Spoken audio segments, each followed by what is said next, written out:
नमस्कार। सामाजिक विकास र आध्यात्मिक ज्ञान हाम्रो अभियान समाजलाई सकारात्मक बाटोमा डोर्याउन र तपाईको आजको दिनलाई शुभ एवं माधुर्य बनाउन प्रातकालीन उषाको मधुरागसँगै सामुदायिक रेडियो सराङकोट 104.6 मेगाहर्जमा हामी उपस्थित भइसकेका छौं। पोखराको न्युरोड स्थित स्टुडियोबाट प्रत्यक्ष र www.sarangkotkhabar.com मार्फत संसारभर सुन्न सकिने बिहान 5:30 बजेको सराङकोट शुभ बिहानी खबरमा प्राविधिक मित्र सागरसँगै समाचार कक्षबाट म कमल पौडेल अथकको हार्दिक स्वागत छ। आज मिति 2080 साल असार महिनाको 30 गते शनिबार, नेपाल सम्वत 1143, तदनुसार सन् 2023 जुलाई 15 तारिक आज त्रयोदशी तिथि। अब सुनौ शुभ बिहानी खबरका प्रमुख शीर्षकहरू। अविरल वर्षाका कारण पहिरोले बुर्तिवाङ पूर्वी रुकुमखण्ड अवरुद्ध, अर्थमन्त्रीको राजीनामा माग गर्दै निर्माण व्यवसायीको धरना, एमाले अध्यक्ष ओली र अमेरिकी सहायक विदेश मन्त्री लु बीच भेटवार्ता, पार्टी सशक्त बनाउने विषयमा छलफल गर्न चन्द निवासमा राप्रपाका नेता, माओवादी निर्णयको प्रतीक्षामा नेसपा, बाबुरामले एकता नचाहे विद्रोह, समाजवादी मोर्चा बनेसँगै एकतामा सकस, कांग्रेसको आन्तरिक पार्टी जीवन खस्किँदै राष्ट्रिय राजनीतिमा समेत काम चलाउ भूमिकामा, लम्पी स्किनले गाई भैंसी मरेपछि किसानहरू चिन्तामा, महामारी घोषणा गर्न विज्ञको सुझाव, स्याङ्जाको सालमे डाँडामा निर्माणाधीन गोर्खा स्मारक ट्रस्टको निर्माणाधीन संरचना अलपत्र, काठमाडौँको बजेट र नीति तथा कार्यक्रम सर्वसम्मत पारित, भेपमा लुकाएर सुन तस्करी प्रकरण अदालतमा मुद्दा दर्ता, भारतीय व्यापारी फरार, विराटनगरमा क्याम्पस प्रमुख विरुद्ध बोल्दा 3 जना विद्यार्थी परीक्षामा फेल, नक्कली भुटानी शरणार्थी प्रकरणमा निर्णय गर्ने तत्कालीन प्रधानमन्त्रीलाई कारबाही गर्न माग, युक्रेनसँगको खाद्य सम्झौता तोड्ने रुसी राष्ट्रपति भ्लादिमिर पुटिनको संकेत, एभियन राष्ट्रिय भलिबल लिगको फाइनल समीकरण पुरा र आज देशभर बदली र वर्षा, तराईका केही स्थानहरूमा हावाहुरीको सम्भावना। अब खबरहरू विस्तारमा। अविरल वर्षाका कारण पहिरोले राष्ट्रिय गौरवको आयोजना मध्य पहाडी लोकमार्ग अन्तर्गत बुर्तिवाङ पूर्वी रुकुमखण्ड अवरुद्ध बनेको छ। लोकमार्गको निसीखोला गाउँपालिका 4 र 5 को सीमाना धर्मशाला काला पैरामा माथिदेखि झरेको लेदो सहितको पहिरोले सडक अवरुद्ध भएको हो। वर्षा हुँदा बित्तिकै माथिदेखि लेदो झर्ने र सडकमा थुप्रिँदा यातायात सञ्चालन हुन नसक्ने अवस्था रहेको निसीखोला गाउँपालिकाका अध्यक्ष सूर्यबहादुर घरती मगरले जानकारी दिएका छन्। सडक अवरुद्ध हुँदा बुर्तिवाङबाट निसी भलकोट हुँदै पूर्वी रुकुम र रोल्पा पुग्ने यातायातका साधन ठप्प छन्। पूर्वी रुकुमको रुकुमकोटबाट काठमाडौँ पोखरा सञ्चालन हुने साना तथा ठूला सवारी साधन पनि सञ्चालन हुन सकेका छैनन्। लोकमार्गसँग सहकार्य गरेर सडक खुलाउने प्रयास गरिरहेको गाउँपालिकाका अध्यक्ष घरती मगरको भनाइ छ। नेपाल निर्माण व्यवसायीहरूले निर्माण कार्यको म्याद थप गर्न माग गर्दै धरना दिएका छन्। शुक्रबार काठमाडौँको माइतीघर मण्डलामा भेला भई निर्माण व्यवसायीहरूले अर्थमन्त्री डाक्टर प्रकाश शरण महतको राजीनामा माग गर्दै धरना दिएका हुन्। उनीहरूले निर्माण व्यवसायीहरूले गरेको कामको भुक्तानी अर्थमन्त्रीले नदिने भनेको भन्दै अर्थमन्त्रीले तत्काल राजीनामा दिनुपर्ने बताए। अर्थमन्त्री, अर्थ सचिव र विकासी मन्त्रालयका मन्त्रीहरूले पनि निर्माण व्यवसायीहरूले गरेका भुक्तानी कुनै पनि किसिमबाट गर्ने प्रतिबद्धता जनाए पनि असार मसान्तसम्म निर्माण व्यवसायीले गरेका कामको भुक्तानी नपाएपछि बाध्य भएर आन्दोलन गर्नु परेको नेपाल निर्माण व्यवसायी महासंघका अध्यक्ष रवि सिंहले बताएका छन्। नेपाल भ्रमणमा रहेका दक्षिण र मध्य एसिया मामला सम्बन्धी अमेरिकी सहायक विदेश मन्त्री डोनाल्ड लुले र एमाले अध्यक्ष केपी शर्मा ओली बीच भेटवार्ता भएको छ। ललितपुरको चियासाली स्थित एमाले मुख्यालयमा अध्यक्ष ओलीसँग शिष्टाचार भेट गर्दै सहायक विदेश मन्त्री लुले मिलेनियम च्यालेन्ज कर्पोरेसन एमसीसी को परियोजना कार्यान्वयन हुँदै गरेको भन्दै सम्झौताका लागि धन्यवाद व्यक्त गरेको एमाले विदेश विभाग प्रमुख राजन भट्टराईले जानकारी दिए। भेटमा एमाले उपमहासचिव विष्णु रिमाल, एमाले विदेश विभागका प्रमुख भट्टराई र सचिव अन्जान साक्य पनि सहभागी भएका थिए। लुले हिजै प्रधानमन्त्री पुष्पकमल दाहाल प्रचण्ड, कांग्रेस सभापति शेरबहादुर देउबा, परराष्ट्र मन्त्री एनपी साउद लगायतसँग पनि भेटवार्ता गरेका थिए। राप्रपाका शीर्ष नेताहरूले सो पार्टीका संस्थापक अध्यक्ष एवं पूर्व प्रधानमन्त्री लोकेन्द्र बहादुर चन्दसँग भेटवार्ता गरेका छन्। चन्द निवास लोकन्थलीमा हिजो भएको भेटवार्तामा राप्रपा निर्देशन समितिका अध्यक्ष डाक्टर प्रकाश चन्द्र लोहनी, राप्रपा वरिष्ठ नेता एवं अनुशासन समितिका अध्यक्ष नवराज सुवेदी, राप्रपा वरिष्ठ नेता हरिबहादुर बस्नेत लगायतका नेता सहभागी भएका थिए। नेताहरूबीच राप्रपालाई जनतामाझ मजबुत रूपमा स्थापित गराउँदै सशक्त ढंगले अगाडि बढाउने बारे छलफल भएको राप्रपाका केन्द्रीय सदस्य जनकराज पाठकले जानकारी दिए। नेता चन्द राप्रपामै रहे पनि पछिल्लो समयमा सक्रिय छैनन्। नेपाल समाजवादी पार्टी नेसपाले नेकपा माओवादी केन्द्रसँग गर्ने भनेको एकता माओवादीको आसन्न केन्द्रीय समिति बैठकमा टुङ्गो लाग्ने विश्वास गरेको छ।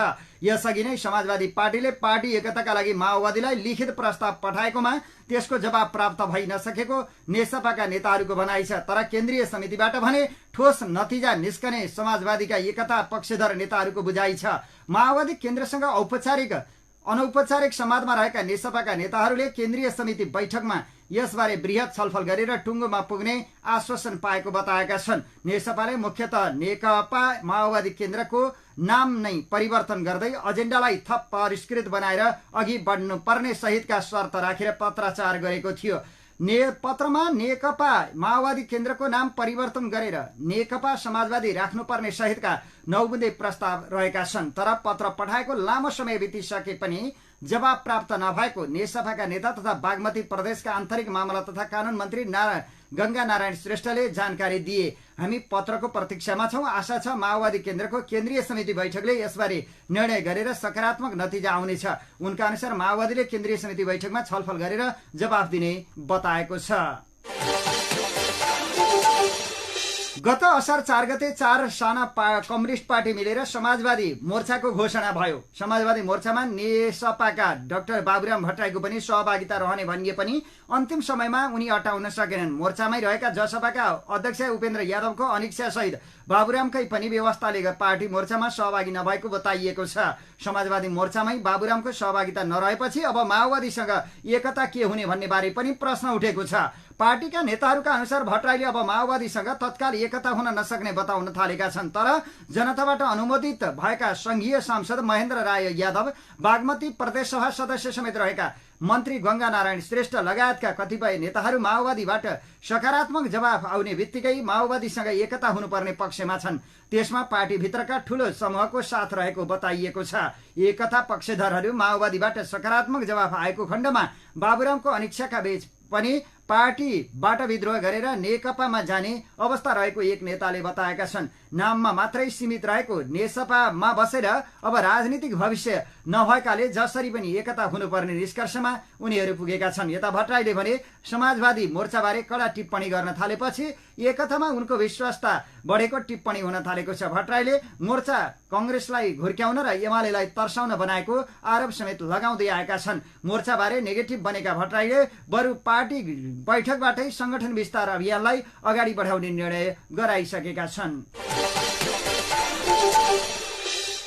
पार्टी विधान बमोजिम हरेक 2 महिनामा बस्नुपर्ने नेपाली कांग्रेसको केन्द्रीय कार्य समिति बैठक 1 वर्षपछि बुधबार 27 असारमा बोलाइएको थियो। तर प्रधानमन्त्री पुष्पकमल दाहाल प्रचण्ड त्यसै दिन पत्नी शोकमा परेपछि बैठक 5 दिनलाई स्थगित गरियो।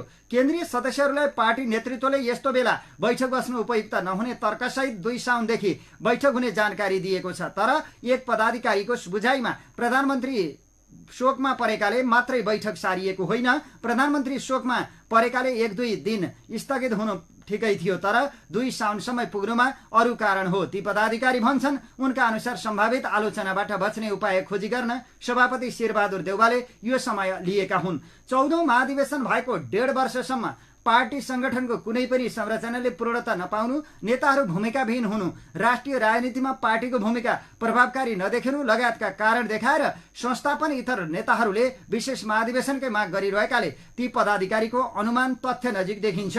2078 मंसिर पुसमा सम्पन्न महाधिवेशनले सभापति, 2 उपसभापति र 2 महामन्त्री तथा 8 सहमहामन्त्री निर्वाचित गरे पनि अहिलेसम्म कोषाध्यक्ष मनोनित गरिएको छैन। 6 महिनाभित्र गठन गरिसक्नुपर्ने विभागहरूमध्ये देउबा निकट नेता मीन विश्वकर्मा प्रचार प्रमुख नियुक्त हुनु अहिलेसम्मको उपलब्धि हो।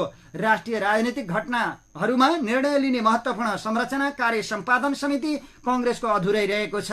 46 सदस्यीय कार्य सम्पादन समिति रहने विधानको व्यवस्था भए पनि 37 जनाको बैठक राखेर सभापति देउवाले निर्णय लिने गरेका छन्। 168 सदस्यीय केन्द्रीय समितिमा अझै 9 जना मनोनित हुनै बाँकी छ। यिनै तथ्यलाई देखाएर संस्थापन इतरका नेताहरू विशेष गरी 2 महामन्त्री गगन थापा र विश्वप्रकाश शर्माले सभापति देउवाको नेतृत्व असफल भइसकेको निष्कर्ष सुनाइरहेका छन्।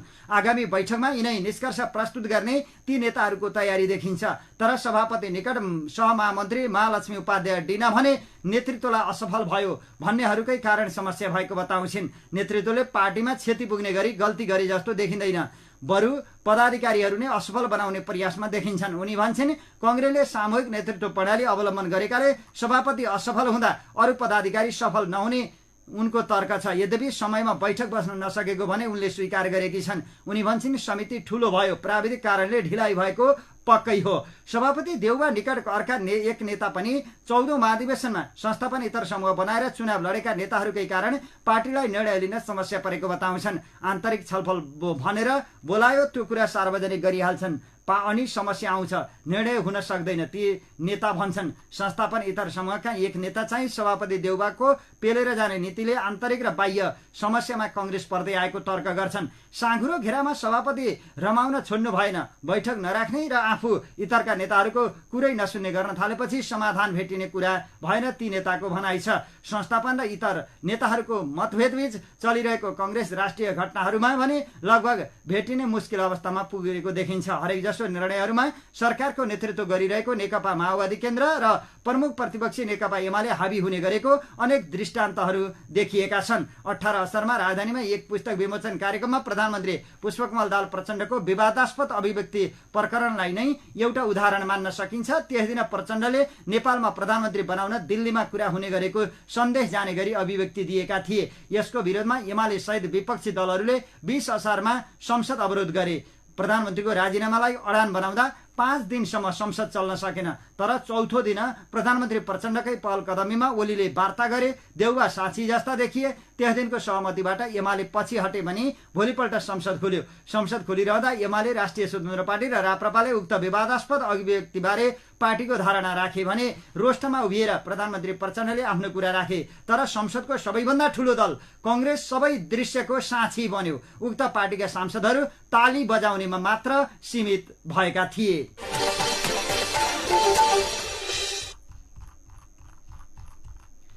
बैतडीको दोग डाकेदार गाउँपालिका वडा नम्बर 6 सित्तडका मानसिंह कार्कीको खेतभरि अहिले पानी छ, तर रोपाई भने हुन सकेको छैन। रोपाईका लागि खेत जोत्न उनको घरमा एक हल गोरु थिए, तर लम्पी स्किन रोगका कारण एउटा गोरु मरेपछि उनको खेत बाँझै छ। अब खेत रोप्न अरूको गोरुको भर पर्नु परेको छ। तर गाउँभरि लम्पी स्किन फैलिएपछि गाउँकै अवस्था उनको जस्तै छ। यसअघि गाउँमा 15 दिन अघि नै रोपाई सकिन्थ्यो, तर अब अहिले सबै कसका गोरु सध्दैछन् र कहिले आफ्नो रोपाईको पालो आउला भनेर कुर्नुपर्ने अवस्था आएको छ। उनलाई अब रोपाई नै पो नहोला कि भन्ने चिन्ता छ। गाउँभरिकै गाई बस्तुमा लम्पी स्किन फैलिएको छ।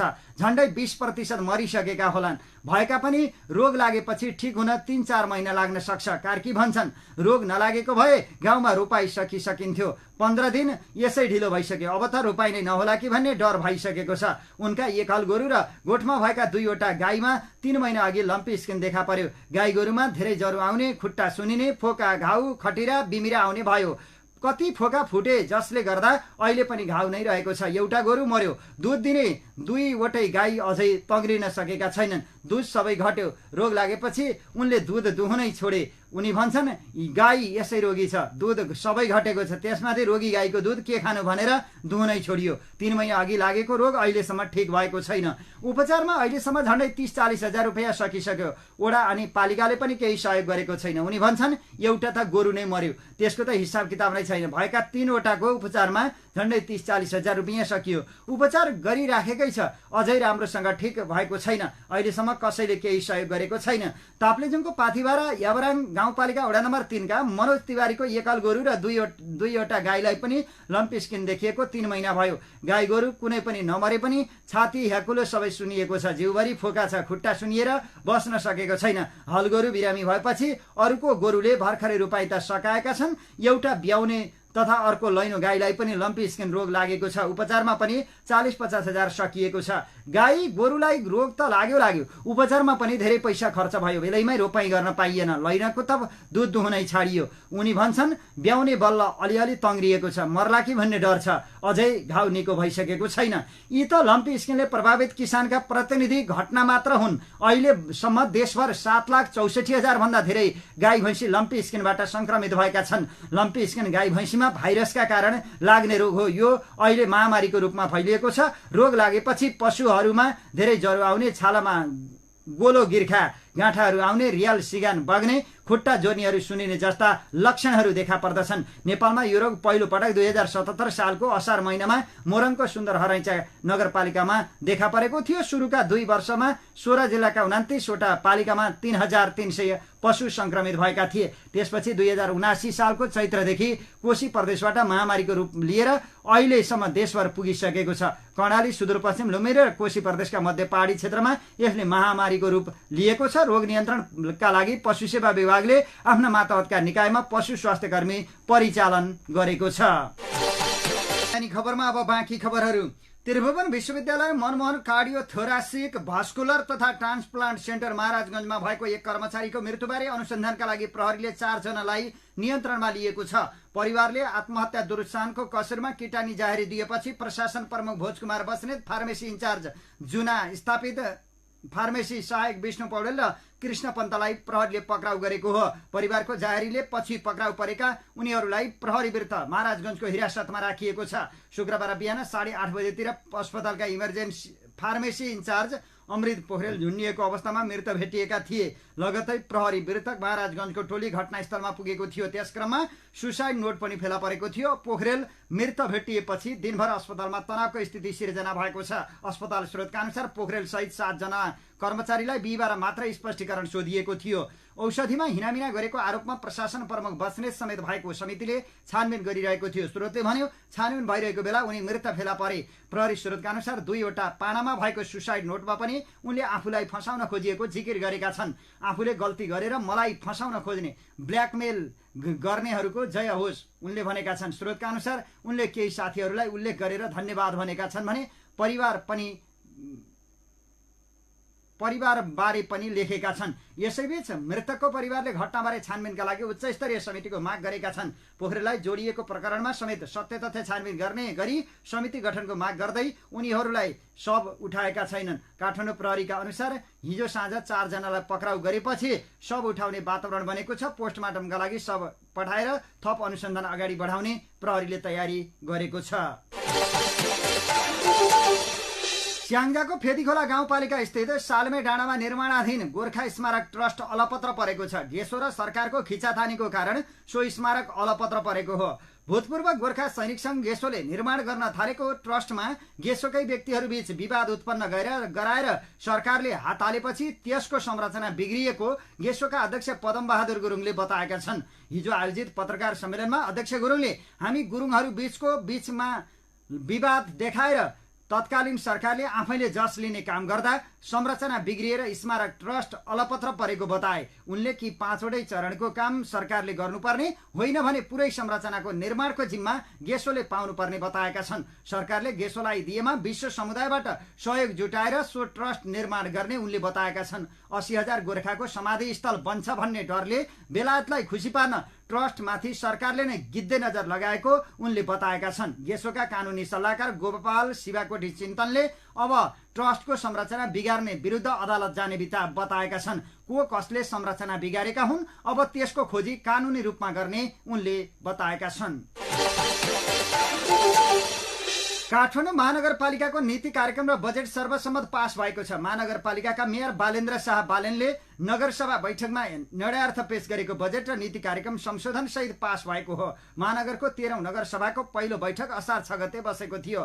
10 असारको नगरसभा बैठकमा उपप्रमुख सुनिता ढङ्गोले आर्थिक वर्ष 2080-81 का लागि बजेट र विनियोजन विधेयक पेश गरेकी थिइन्।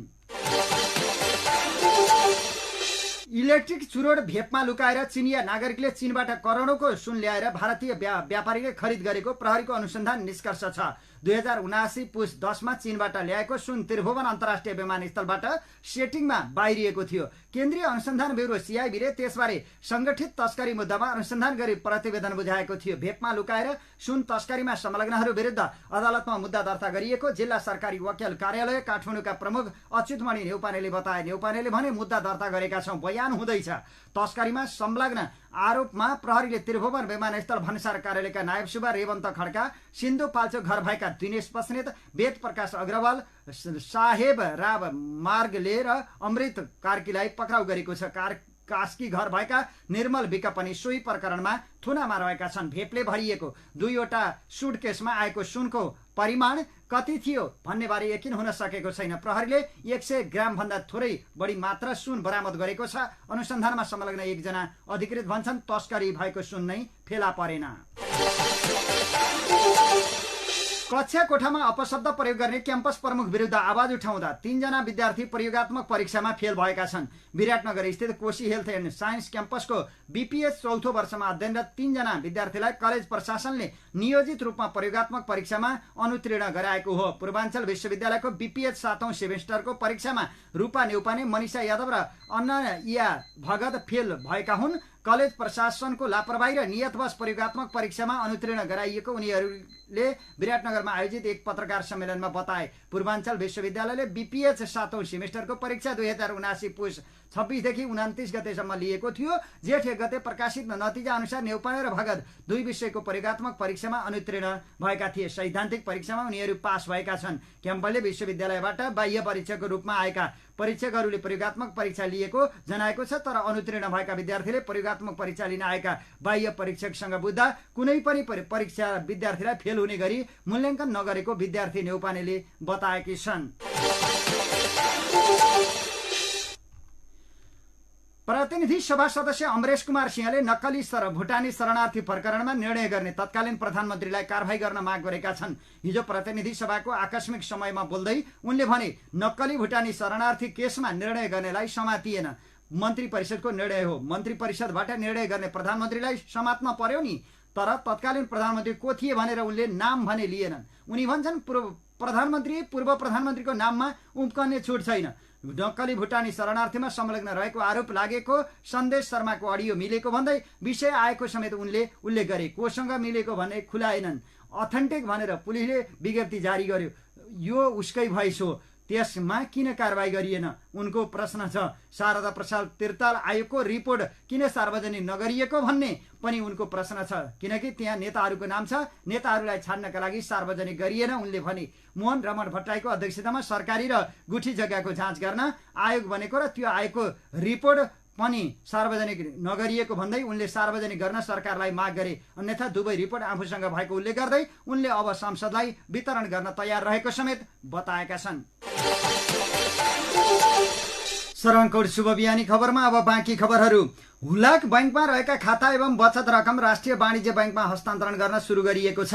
हुलाक निर्देशनालय पोखराले हिजो राष्ट्रिय वाणिज्य बैंक महेन्द्रपुल शाखालाई हुलाक बचत बैंकको सम्पत्ति तथा दायित्व हस्तान्तरण गरेको हो। निर्देशनालयको हुलाक बचतमा 373 जनाको 41,74,412 रुपियाँ निक्षेप छ, जसमध्ये ऋणीले 17,76,664 ऋण लिएका छन्। मन्त्री परिषदको यही असार 12 गतेको निर्णय अनुसार हस्तान्तरणको प्रक्रिया सुरु भएको थियो। सरकारले नीति तथा कार्यक्रम र बजेट मार्फत हुलाक बचत बैंकका खातालाई राष्ट्रिय वाणिज्य बैंकमा हस्तान्तरण गर्ने घोषणा गरेको थियो। देशभरिका जिल्ला सदरमुकाममा रहेका 68 राष्ट्रिय वाणिज्य बैंकका शाखाका हुलाक बचत बैंकका खाता हस्तान्तरण गरिएको हो।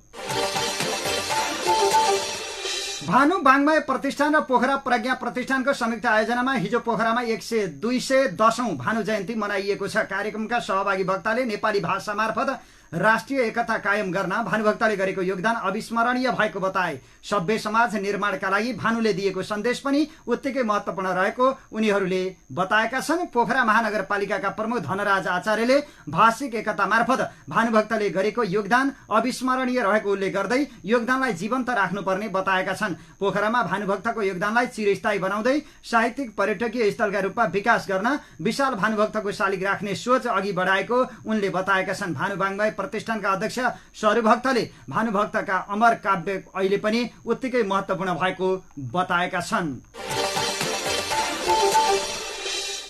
सभामुख देवराज घिमिरेले लम्पी स्किन रोकथामबारे गरेका काम कारबाहीको जानकारी गराउन सरकारलाई निर्देशन दिएका छन्। प्रतिनिधि सभाको बैठकमा निरन्तर यो विषय उठिरहेको उल्लेख गर्दै उनले यस्तो निर्देशन दिएका हुन्। उनले भने लम्पी स्किनका विषयमा विगतमा र आजको बैठकमा कुरा उठेको छ। यस सम्बन्धमा स्पष्ट पार्न र यो रोगको रोकथामका बारेमा सदनलाई जानकारी गराउन सम्बन्धित मन्त्रीलाई निर्देशन गर्दछु, सभामुख घिमिरेले हिजोको बैठकमा भनेका हुन्। हिजोको बैठकमा एमालेका प्रमुख सचेतक पदम गिरीले विगत 4 महिनाको अवधिमा 8 लाख पशु चौपायाहरू संक्रमित भएको र 27,000 मरेको उल्लेख गर्दै भनेका छन् विपन्न र गरिब किसानका 37 अर्ब बराबरको क्षति भएको छ। अवस्था यस्तो विकराल हुँदा पनि सरकारले त्यसलाई जति गम्भीरताका साथ लिनु पर्थ्यो, जुन तदारुकता साथ लिनु पर्थ्यो, तर त्यसमा सरकार उदासीन बनेको छ। किन हो उनले भने नेपाली कांग्रेसका सांसद रामहरि खतिवड़ाले लम्पी स्किन रोगले सबैतिर प्रभावित बनाएको बताए। उनले भने पहाडमा झनै विकराल अवस्था आएको छ। गोरु मर्दा पहाडमा खेत नै बाँझो बस्ने अवस्था छ। राप्रपाकी सांसद रोशन कार्कीले पनि लम्पी स्किनको रोकथामका लागि सरकारी योजना के छ भनेर प्रश्न गरेकी थिइन्। सांसद रणेन्द्र बराइलीले हालै जुम्लामा जातीय विभेदका कारण घर जलाइएको घटनामा संलग्न दोषीलाई कारबाहीको दायरामा ल्याउन सरकारको ध्यानाकर्षण गराएका छन्। पोखरा वडा नम्बर 26ले बुढीबजारदेखि खरानी फाँट सडक विस्तार कार्य सुरु गरेको छ। विजयपुर सिंचाई प्रणालीको नहरको एकतर्फी रहेको उक्त सडक दोहोरो सवारी साधन सञ्चालन गर्ने गरी विस्तार कार्य सुरु गरिएको बताइएको छ। सहस्राब्दी पदमार्ग मिलेनियम ट्रेकले नेपालमा मात्रै पाइने चरा काँडे भ्याकुर ठूलो संख्यामा पाइने स्थानका रूपमा चासो र चर्चा कमाएको छ।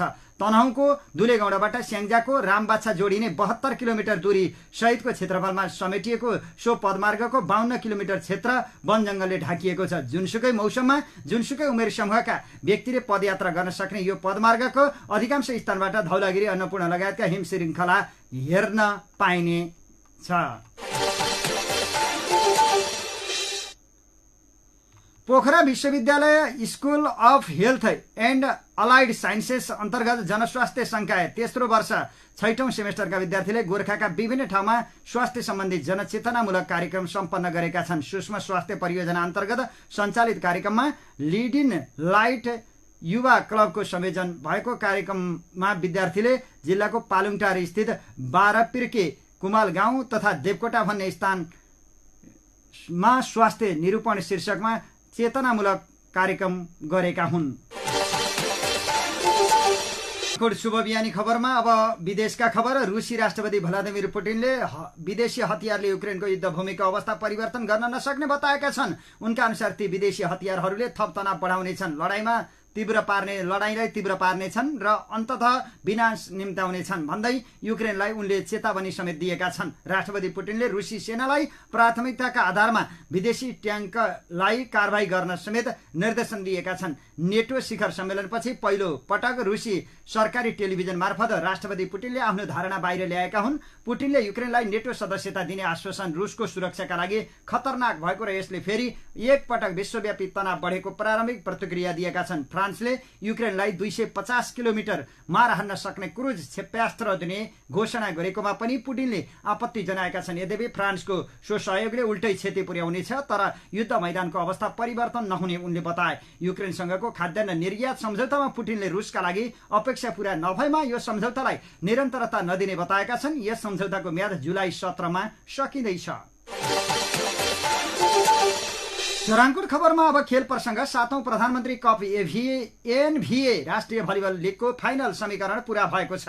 सेमी फाइनल चरणका खेल सकिएसँगै फाइनल खेल्ने टोलीको टुङ्गो लागेको हो। फाइनलमा महिलातर्फ नेपाल पुलिस क्लब र एपीएफ क्लब तथा पुरुषतर्फ Nepal police club help Nepal खेल्ने भएका छन्। महिलातर्फ भएको खेलमा new diamond sports academy Nepal police club पराजित भएपछि एपीएफ फाइनलमा पुगेको हो। राष्ट्रिय खेलकुद परिषद राखेपको कवर हलमा भएको खेलमा यसअघि नै फाइनलमा पुगिसकेको पुलिसले न्यू डायमन्डलाई सोझो सेटमा हरायो। पुलिस 5 खेलमा 15 अङ्कका साथ शीर्ष स्थानमा छ। नेपाल एपीएफ क्लब 5 खेलमा 4मा जित र 1मा हार सहित 11 अङ्कका साथ दोस्रो स्थानमा रह्यो। यस्तै पुरुषतर्फ हिजो भएको खेलमा विभागीय टोली त्रिभुवन आर्मी क्लबलाई 3-1 को सेटमा पराजित गरेर हेल्प नेपाल फाइनलमा पुगेको हो। हेल्प नेपाल 6 खेलमा अपराजित रहँदै 16 अङ्कका साथ शीर्ष स्थानमा रह्यो। पुलिस 6 खेलमा 5मा जित र 1मा हारका साथ 15 अङ्क सहित दोस्रो स्थानमा रह्यो। फाइनल खेल आज हुनेछन्। सराङकोट खबरको अन्त्यमा अब मौसम। देशभर आज बदली र वर्षाको सम्भावना रहेको छ। महाशाखाका अनुसार आज देशमा मनसुनी वायुको प्रभाव रहेको छ। मनसुनको न्यून चापीय रेखा पश्चिमतिर सरदर स्थानभन्दा दक्षिणतर्फ तथा उत्तरतिर सरदर स्थानभन्दा उत्तरतर्फ नेपाल नजिक अवस्थित रहेको छ। आज देशभर सामान्यदेखि पूर्ण बदली हुनेछ। कोशी बागमती तथा गण्डकी प्रदेशका केही स्थानहरूमा आज वर्षा भइरहेको छ। कोशी र गण्डकी प्रदेशका केही स्थानमा मेघगर्जन चट्याङ सहित भारी वर्षाको सम्भावना छ। आज दिउँसो देशभर आंशिकदेखि सामान्य बदली रहनेछ। सबै प्रदेशका केही स्थानहरूमा हल्कादेखि मध्यम वर्षा दिनभरि रहनेछ। कोशी र गण्डकी प्रदेशका 1-2 स्थानमा पनि मेघगर्जन र चट्याङ सहित भारी वर्षाको सम्भावना रहेको छ। मधेस र लुम्बिनी प्रदेशका तराईका केही स्थानहरूमा हावाहुरीको सम्भावना रहेको छ। यस्तै भरे राति देशभर सामान्यदेखि पूर्ण बदली रहनेछ। सुदूरपश्चिम कर्णाली, लुम्बिनी र गण्डकी प्रदेशका केही र बाँकी प्रदेशका केही स्थानहरूमा हल्कादेखि मध्यम वर्षाको सम्भावना रहेको छ। गण्डकी र सुदूरपश्चिम प्रदेशका 1-2 स्थानमा भरे राति मेघगर्जन चट्याङ सहित भारी वर्षाको समेत सम्भावना रहेको छ। मध्य प्रदेश र लुम्बिनी प्रदेशका तराईका केही स्थानहरूमा हावाहुरीको पनि सम्भावना रहेको महाशाखाले जनाएको छ। सराङकोट शुभ बिहानी खबरको अन्त्यमा प्रमुख खबरका शीर्षकहरू फेरि एकपटक। अविरल वर्षाका कारण पहिरोले बुर्तिवाङ पूर्वी रुकुमखण्ड अवरुद्ध। अर्थमन्त्रीको राजीनामा माग गर्दै निर्माण व्यवसायीको धरना। एमाले अध्यक्ष ओली र अमेरिकी सहायक मन्त्री लुबीच भेटवार्ता। पार्टी सशक्त बनाउने विषयमा छलफल गर्न चन्द निवासमा राप्रपाका नेता। माओवादी निर्णयको प्रतीक्षामा नेसपा। बाबुरामले एकता नचाहे विद्रोह। समाजवादी मोर्चा बनिसके एकतामा सकस। कांग्रेसको आन्तरिक पार्टी जीवन खस्किँदै राष्ट्रिय राजनीतिमा समेत काम चलाउ भूमिकामा। टिचिङ अस्पतालमा कर्मचारी मृत्यु प्रकरण। प्रशासन प्रमुख सहित 4 जना पक्राउ। लम्पी स्किनले गाई भैँसी मरेपछि देशभरका किसानहरू चिन्तामा। महामारी घोषणा गर्न विज्ञको सुझाव। स्याङ्जाको साल्मे डाँडामा निर्माणाधीन गोर्खा स्मारक ट्रस्टको निर्माणाधीन संरचना अलपत्र।